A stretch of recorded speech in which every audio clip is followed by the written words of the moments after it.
Child, Donovan about to preach a sermon, honey, and I got to get ready to hear this. Y'all know it's going to be a mess, because that man is bipolar. He also suffers from paranoia, and he got a touch of ADHD. Rumor has it, though, he about to preach the house down. These are the adventures of a temporarily out-of-work wife and mother. And I'm taking you all with me as I get ready to record Bedtime Stories, Grown-Up Edition, Poetic Justice, Part 2. This season, we're going to be at the round table. And if you have no idea what I'm talking about, child, let me tell you, right? So, check it. So in this fictional story, the main characters are in the life, the criminal life. And anytime there's a bunch of shenanigans and mayhem, one of the heads of the notorious 5 families calls a round table meeting. And yes, all of the participants sit at a round table. Whoever has called the round table meeting is responsible for leading it. And together the heads and their right hands and anyone who's in training go through all of the facts and information associated with whatever untoward activities have transpired. They identify all of the players, discuss all of the decisions that have been made, identify any mistakes, assign roles to get everything cleaned up, and agree on the best course of action to proceed.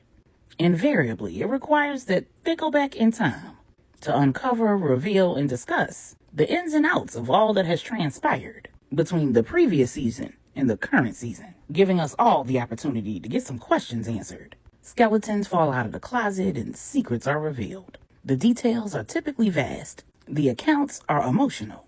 The romance is steamy. The fights are epic. The plots are shocking.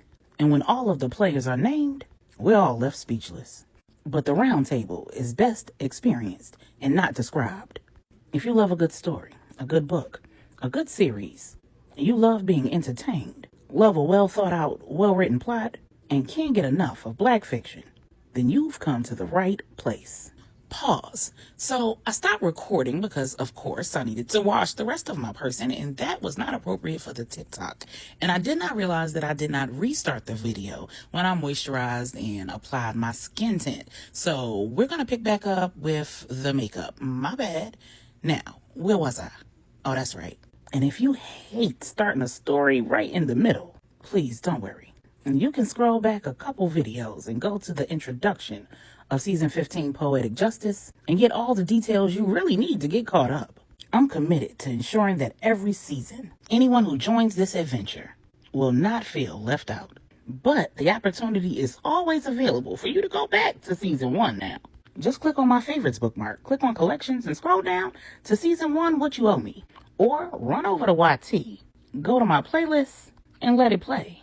Binge watching won't cost you a thing. I suggest that you get on board while it's still free.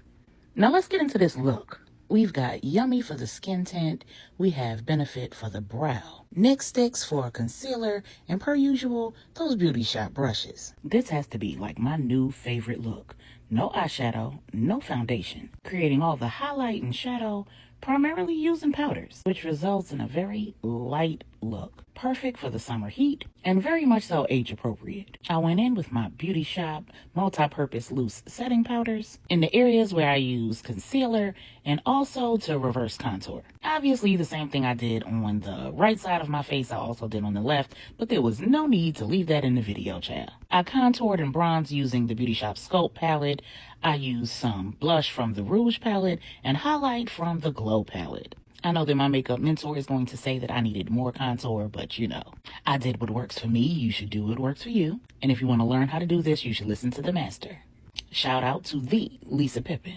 I sat with my Morphe setting mist and fanned it down, and then I went in with my MAC Studio Fix Plus to set the entire face, removed any residue from my lips, and lined with matte chestnut. Then I overlined with my Fenty, I can't remember the shade, but it is literally like the darkest shade that they have. It's so brown, it's almost black. I like to give the illusion that I have a Cupid's bow. So I highlight right above my lip, and I overline at the place where my lip would rise if I actually had a Cupid's bow. I went in with a matte lip dressing from the Beauty Shop and just blended that with that lip liner to give an ombre effect. And then I went in with Clarity lip dressing just on the high points of my lips to make it appear that I was wearing a gloss. I then used Clinique for my mascara. I didn't go with lashes today, and I forgot to film putting on my eyeliner and also highlighting my inner corners. So I will insert a clip from my recording so that you can see what that finished look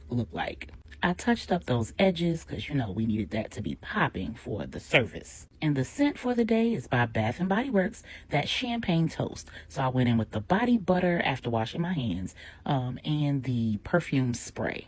The outfit of the day is courtesy of TikTok, and it is available in my showcase. And then I went with my Coach jewelry set, one of my faves, and some rose gold hoops to give that added flair. I'm definitely church ready, honey.